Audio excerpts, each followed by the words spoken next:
Hey fellow fishing fanatic, so you've heard that a Senko is the best lure to use for bass fishing, but you have no idea how to fish it.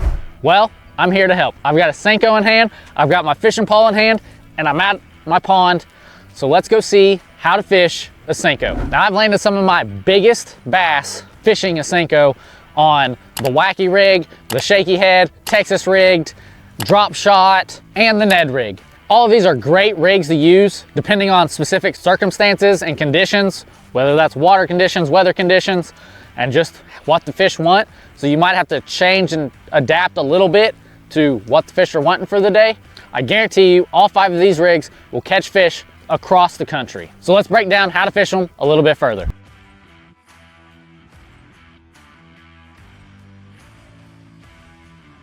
My name's Wesley Littlefield with anglers.com, and I was a little bit late to learning how to fish a Senko. Honestly, I wish I would have learned to fish it sooner because I would have caught a lot more fish than I previously had, and probably a lot bigger fish than I previously had. But I can't dwell on the past, so I'm gonna dwell on the future and help you not make the same mistakes that I've made when fishing a Senko. Be sure to let me know in the comments what your favorite way to fish a Senko is. That way, if it's something different, I can test it out. Or if you're like me and the Wacky rig or the Texas rig or a drop shot is a favorite way, then hey, we can be buds. Let's get to the Wacky rig. I love the Wacky rig a ton because, you know, you can fish it weighted or weightless. In this instance, today I'm gonna fish it a little bit weighted. I'm actually gonna fish it on a drop shot. This is one of the ways you can fish it on a drop shot. So I'm gonna kind of combine these two. But I think the Wacky rig is just an excellent way to rig it, except when you're fishing around weeds or really thick vegetation, really thick cover, because it will get snagged. Now, I've caught some big fish out of brush piles on a Wacky rig, but I've also got hung up a lot and lost a lot of them because I was fishing a Wacky rig. Now, with that said, let's learn how to fish it. So the Wacky rig, why I think it's so effective, why I love it so much is because it's super simple to fish. I'm literally gonna cast it out there. I'm gonna let it sink all the way to the bottom. And as it sinks, it kind of has a little flutter motion that just drive bass nuts. And then once I know it's on the bottom, I'll give it a few twitches with the rod and let it sink back down, flutter all the way to the bottom. I try to leave a little bit of slack in my line. Today it's gonna be hard because there's a little bit of wind blowing. So it's gonna be hard to tell, you know, how much slack I've really got.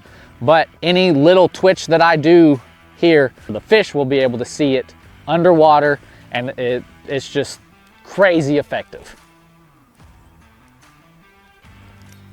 Felt almost like a bite. So when a fish bites it, you're gonna feel it thud, a pretty good thud.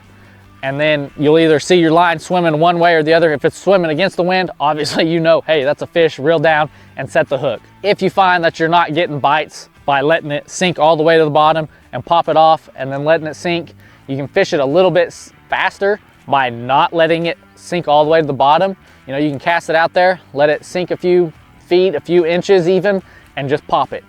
And then let it sink a little bit and then just pop it. It's, you know, like I said, you've got to really fish the conditions. So test it out multiple ways, fish it fast, fish it slow, but really the Wacky rig will slow you down a little bit. So don't use it to cover water. Once you've located fish or you know that, hey, there's usually fish in this area, that's when you can break out the Wacky rig and really fish it good. All right, now that we know how to fish the Wacky rig, let's move on to the drop shot.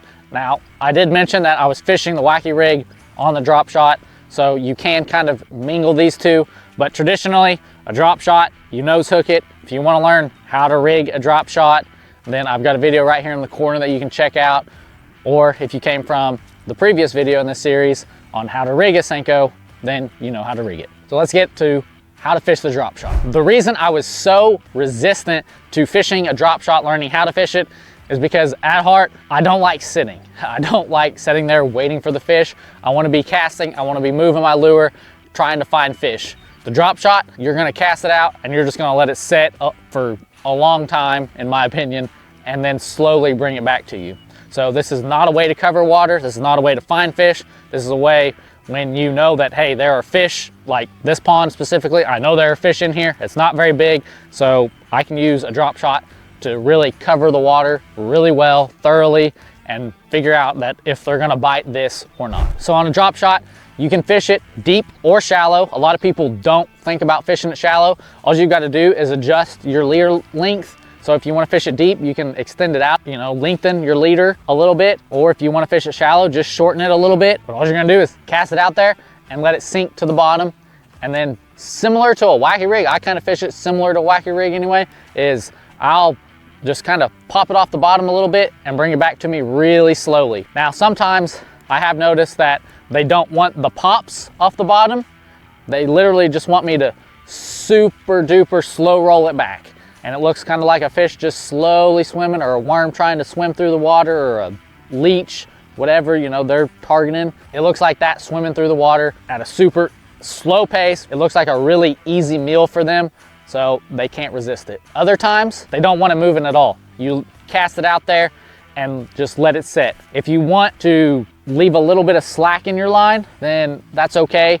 But if I'm gonna let it set, I'm gonna try to keep my line as tight as possible. That way that soft plastic doesn't sink to the bottom, and I'm able to, you know, impart just a little bit of action without really moving it a lot. Now you have to be careful that every little twitch of your rod is going to affect, you know, the movement of that lure down there. So that's one thing you do have to be conscious of when really dead sticking it or tight lining it, is that, hey, you know, if they want it dead still, I've got to be really still. A drop shot, similar to a wacky rig, you want a little bit of clarity in the water. You want quite a bit of clarity in the water. This pond's pretty muddy, and I've gotten bites. The fish are generally used to the muddy water because it's generally just stays muddy, but we've had a lot of rain. It's kind of stirred it up too, so it's a little bit muddier than normal. So a soft plastic that's not got a lot of action probably isn't the best for today in these conditions. For a drop shot, you really want clarity to where they can see that lure pretty well. One other thing that I'll do when fishing a drop shot is drag it. Just slowly count every rock, count every tree root, count everything that weight hits along the bottom as you drag it. This helps me to slow way down. You know, that way I'm not just reeling it in too fast. If they want it slower, then I can do that. I can really play with the speed a little bit by dragging it versus reeling it. That's how I fish a Senko on a drop shot. Let's move on to another rig that I'm super reluctant to use because it's even slower than a drop shot, but there's no denying that it works, and that's the Ned rig. It's super boring to fish, not gonna lie, but it's also very simple to fish. This won't take very long. You're gonna cast it out there and let it set, and let it set, and let it set. And then you're gonna hop it back to you a little bit, or drag it back to you, whichever one you feel like, and then let it set some more. So, we're gonna cast it out, and I'm gonna let it set and sink all the way to the bottom. Now that I know it's on the bottom, I'm gonna reel up the slack a little bit, and honestly, let it set there some more. 2 hours later. I might fish it with my line a little bit tighter like this. That way I can really feel the bump. That was bottom. That was still bottom. And then I'm gonna bring it back to me just a little bit. I might shake it a little bit, pop it off the bottom, and then let it set back down as I reel up my slack. I can tell that it's back down on the bottom, and I'm gonna let it set there. 1 eternity later. And that's it, fishing a Ned rig. Like I said, it's really boring because it's super slow, but if it's a really tough conditions, honestly, kind of like today, the Ned rig is the way to go because it's gonna force you to slow down in the area that you know that there's fish, and you're gonna end up catching them because it's just gonna sit there in front of them. They're gonna be like, oh, it's an easy meal. I don't have to try very hard. And they'll come up, you get your bite, set the hook, reel them in. Now, a Ned rig is versatile because you can fish it deep or you can fish it shallow, but I tend to usually use it a little bit more deep than shallow because I think there's a little better options when I go shallow. However, I might be missing fish when I do that, so it's kind of just a personal preference thing. And that's how you fish a Senko on a Ned rig. I thought I was gonna have a fish. Let's move on to the Shaky Head. Now, it looks very similar to a Ned rig in that it's got the lead head up top, and it actually acts very similar to where when it sinks, it sets down on the bottom like this, but it's designed a little bit differently. The head to rotate and move to make the lure shake a little bit more. So you're imparting a little bit more action on the lure, but not that much more. So if you notice that they want to see it moving a little bit more, you know, the water's a little bit warmer. Typically I fish a shaky head mid to late spring, early summer, and even on into midsummer. And that, you know, where a Ned rig, you can fish it pretty much year round just because you're gonna sit there and dead stick it. A shaky head, you're gonna impart a little bit more action, so you want the water warmer. But how to fish it, really simple again. It's a bottom lure, so you're gonna cast it out and let it sink to the bottom. Once it reaches the bottom, the reason it's called a shaky head is because you're gonna tighten up your line just a little bit till you feel a little bit of resistance. You see it get tight, and then you're gonna shake the tip of your rod and cause that lure to dance in the water a little bit. And you can drag it back to you a little bit if you want as you shake it, and then let it set.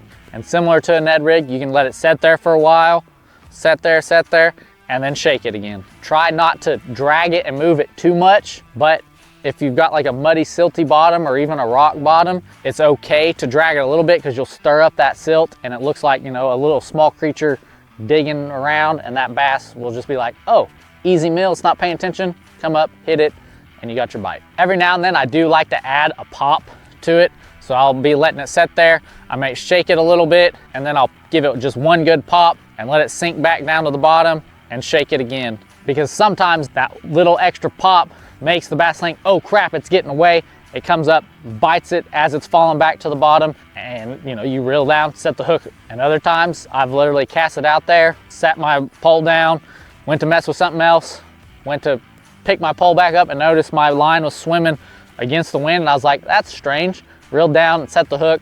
So with a shaky head, it's kind of an in-between. You know, you impart a little bit of action with it and you do nothing like the Ned rig.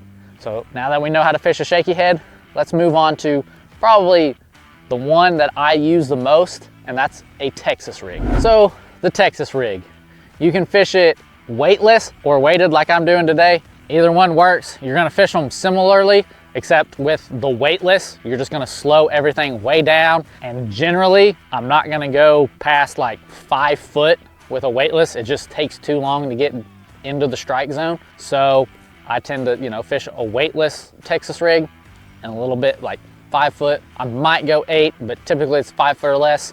Whereas a weighted, I'll fish it down 10, 15 foot. So how do we fish it? On a Texas rig, I'm gonna cast it out, and kind of depending on the day, sometimes I'll cast it out and I'll let it sink all the way to the bottom. You know, this is something you've kind of got to play with as you're fishing. And then, you know, if it's a warming day, the water's going to be warming, the water is warmer, I'm just going to sit here and reel it back at a nice steady speed.